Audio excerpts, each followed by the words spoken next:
Ito po ang DTM machine sa Robinson Novaliches. Araw-araw naman ito nagagamit. May 55 meters kami niran dito this week.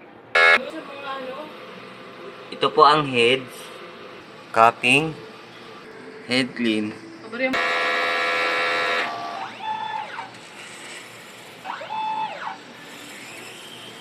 Punasan ng cupping after head clean. Nozzle check.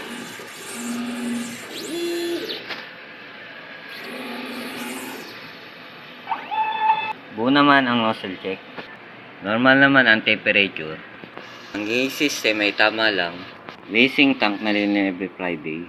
Round wire. ABR. Ito po ang use ink. Ang use ink. Film.